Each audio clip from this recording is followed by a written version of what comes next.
예전에도 몇 번 말씀을 드렸지만 성경을 보면 그 믿음의 성도들을 묘사하는 표현들이 많이 있는데요. 그 가운데 하나가 뭐냐면 아이벤 여인으로 묘사를 한다고 하는 것입니다.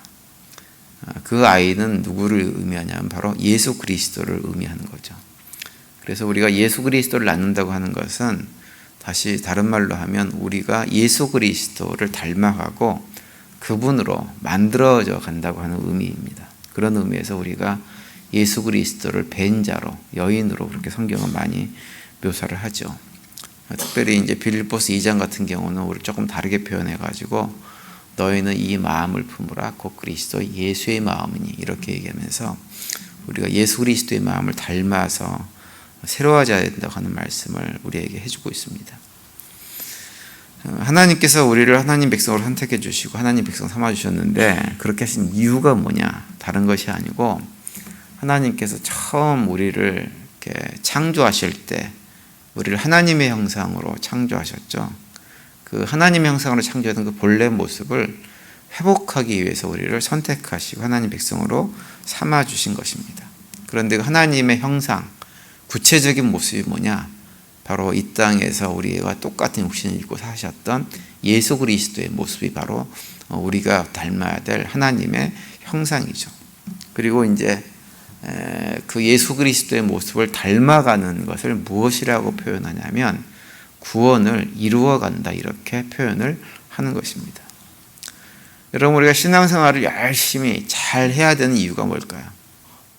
그 질문에 대해서 목사님 우리가 구원받으려면 신앙생활 열심히 해야 됩니다 라고 대답을 하면 틀린 대답입니다. 잘못한 대답이에요. 왜 그런가요? 우리는 이미 다 구원을 받은 사람들입니다.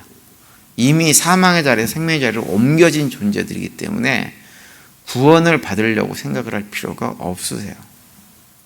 제가 지난번에 이미 몇 번 설명을 드렸지만 이 내용은 우리가 좀 귀에 피가 고름이 생길 정도로 반복해서 들어야 되는 내용인데 뭐냐 하면 성경에 보면 구원을 세 가지로 묘사한다 그랬죠. 그죠? 이미 이루어진 완성된 구원이 있습니다. 그것은 뭐냐 하면 예수 그리스도께서 이 땅에 육신을 입고 오셔가지고 우리의 죄를 대속하심으로 해가지고 예수님의 대속을 믿음으로 고백하는 사람들은 다 어떻게 된 상태예요? 하나님과 우리의 관계가 온전하게 회복되어져서 이미 앞에서 말씀드린 대로 사망의 자리에 있던 우리가 생명의 자리로 옮겨진 상태가 되어진 것입니다. 그래서 이미 하나님의 자녀가 되었어요. 그래서 우리가 이 생의 삶을 마치면 하나님께서 누구야 집에 가자 그러면 아버지 따라서 그 집으로 가면 되는 것입니다. 우리가 어렸을 때 한국에서는 우리가 흙장난을 밖에서 많이 하고 놀잖아요.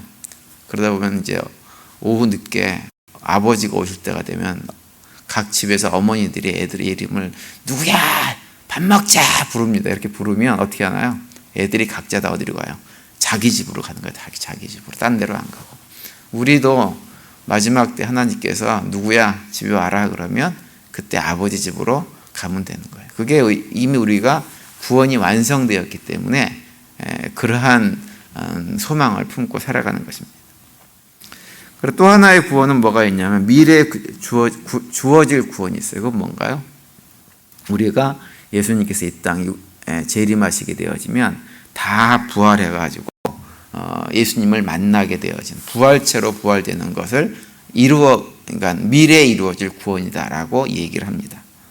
그것은 예수님께서 재림하시게 되어지면 그냥 자동으로 되어지는 거예요. 우리가 육신이 땅에 묻혀서 다 썩어진다고 하더라도 상관없이 예수님이 재림하시게 되어지면 예수님이 부활하셔서 가졌던 그 몸과 똑같은 몸, 그 부활체의 몸으로 다 부활해가지고 주님을 만나게 되는데 그걸 성경은 뭐라고 얘기하느냐?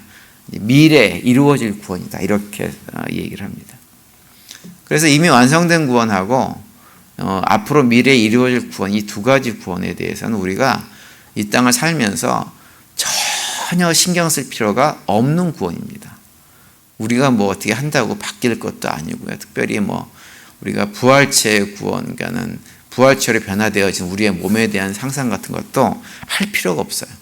그것은 우리의 상상을 초월하는 어떤 모습이기 때문에 우리가 뭐 설명을 듣는다고 해가지고 이해가 되는 것도 아니에요. 그냥 우리가 잊어버리고 사는 거예요. 잊어버리고. 이미 얻은 구원과 앞으로 되어질 구원, 부활체로 변화되는 부활하는 구원은 잊고 살아도 상관없어요. 그거는 관심도 가질 필요가 없는 것입니다. 그러니까 우리가 신앙생활하면서 신앙생활을 열심히 하고 그 목적이 어디에 있어야 되냐면 바로 세 번째 구원, 이루어가는 구원에 있어야 되는 거예요. 이루어가는 구원은 앞에서 말씀드린 대로 예수 그리스도를 닮아가는 구원입니다. 닮아가는 구원. 그래서 빌립보서 2장 12절에 오면 너희 구원을 이루라 이렇게 말씀하시면서 13절에서 어떻게 말씀하시냐면 하나님은 여러분 안에서 활동하셔서 여러분으로 하여금 하나님을 기쁘게 해드릴 것을 염원하게 하시고 실천하게 하시는 분입니다. 이렇게 말씀을 하고 있어요.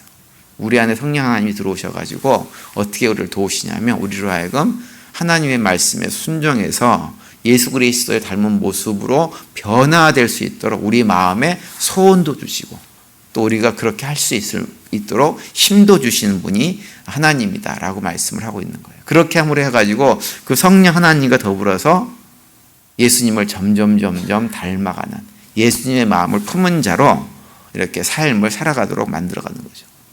이것이 이제 우리가 이루어갈 구원의 내용입니다. 그런데 이것이 굉장히 어렵습니다. 어려워요. 성령 하나님께서 우리 안에서 역사를 하고 계심에도 불구하고 이게 어려워요. 왜 어려운가? 우리 안에 있는 그 타락한 본성의 그 힘이라고 하는 것이 그렇게 강력하기 때문에 굉장히 어려운 것입니다. 그래서 지금 우리가 이마만큼 신앙생활을 하고 있는 것도요, 사실은 굉장히 대견스러운 것입니다. 교회 나와서 매주일 예배드리고 새벽에 나와서 기도하고 말씀 통독하자 그러니까 더 통독하시고 이렇게 하는 모든 것들이요 사실은 쉬운 일이 결코 아닙니다. 그러니까는 자기 자신이 그렇게 하고 있으면 거기에 대해서 이렇게 좀 이렇게 쓰담쓰담 해주세요. 잘하고 있다. 자꾸 자기 자신을 너무 막 그냥 문제 있는 사람 취급하고 욕하고 스스로 막 이렇게 좌절하고 이러지 마시고 쓰담쓰담 해주세요. 잘하고 있다. 그것만으로도 굉장히 쉽지 않은 일입니다. 쉽지 않은 일을 우리가 하고 있는 거예요. 오늘 우리가 읽은 본문에 보시면 예레미야가 믿음의 길을 걸어가면서 사역을 감당하면서 굉장히 고통스럽고 괴로워하는 모습을 오늘 본문에서 보여줍니다. 특별히 17절과 18절에 보시면 자신이 육신을 입고 이 땅에 태어난 것에 대해서 한탄을 하죠. 17절과 18절 보시면 이는 그가 나를 태에서 죽이지 아니하셨으며 나의 어머니를 내 무덤이 되지 않게 하셨으며 그의 배가 부른 채로 항상 잊지 않게 하신 까닭이로다. 어찌하여 내가 태에서 나와서 고생과 슬픔을 보며 나의 날을 부끄러움으로 보내는고 하니라. 이렇게 탄식을 하고 있습니다. 예레미야가 이렇게 힘들었던 이유 중에 특별히 더 힘들었던 이유는 무엇이냐면 하나님 말씀 때문에 그래요. 하나님께서 주시는 말씀 그대로 그 말씀을 선포하고 살아야 되는데 이게 너무너무 힘든 거예요. 그래서 9절에서 이렇게 탄식하죠. 내가 다시는 여호와를 선포하지 아니하며 그의 이름으로 말하지 아니하리라 하면 나의 마음이 불붙는 것 같아서 골수에 사무치니 답답하여 견딜 수 없나이다. 이렇게 얘기합니다. 하나님께서 주신 말씀이 있어요. 그 말씀대로 내가 살아야 되면서 삶을 통해서 말씀을 선포하고 살아야 되는데 이게 너무 힘든 거예요. 그래서 내가 말씀대로 살지 말아야지, 말씀 선포하지 말아야지 막 그러면 또 마음속에 불붙는 것 같이 이게 올라와 가지고 견디질 못하는 것이 예레미야의 심령이었던 거예요. 하나님 말씀이 우리에게 주어지면 그런 일들이 벌어집니다. 왜 그러느냐? 우리 안에 있는 타락한 본성하고 싸움이 일어나기 때문에 그런 일이 벌어질 수밖에 없어요. 괴로울 수밖에 없어요. 디모데후서 2장 16절에 보면 이렇게 말씀하죠. 모든 성경은 하나님의 영감으로 된 것으로서 교훈과 책망과 바르게 함과 의로 교육하게 유익합니다. 이렇게 말씀을 하고 있어요.